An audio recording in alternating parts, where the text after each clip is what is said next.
दांतों के अंदर अक्सर पेशेंट सवाल करते हैं कि ब्लड बहुत आता है और मसूड़े जो हैं वो सॉफ्ट हो जाते हैं, उसके थोड़ा सा हाथ लगना, एप्पल वगैरह कोई चीज़ भी खाते हैं, चबाते हैं तो ब्लड की कसरत ज़्यादा शो हो जाता है, मुंह रेड हो जाता है, सो जाते हैं, सुबह उठते हैं देखते हैं कि मुंह के अंदर काफ़ी सारा ब्लड जमा होता है।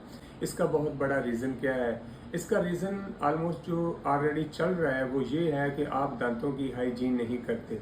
अगर हाइजीन करते हैं तो वो सही तरीके से होती ही नहीं है, बुरशी या मसवाक उसका इस्तेमाल नहीं होता।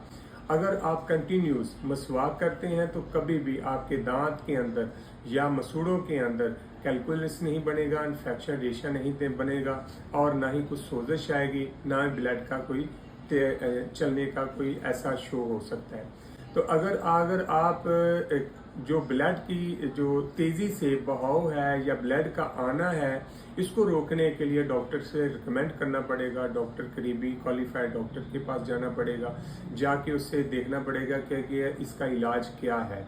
तो अगर आप इलाज करवाना चाहते हैं, कोई भी मसला हो तो कॉन्टैक्ट पे नंबर दिया गया है, तो आप रब्ता करके ज़रूर हमारे से रब्ता कर सकते हैं, हमारे क्लिनिक पे विज़िट कर सकते हैं और अपना ख्याल रखें, अपने दांतों की हिफाजत करें। अल्लाह हाफिज़।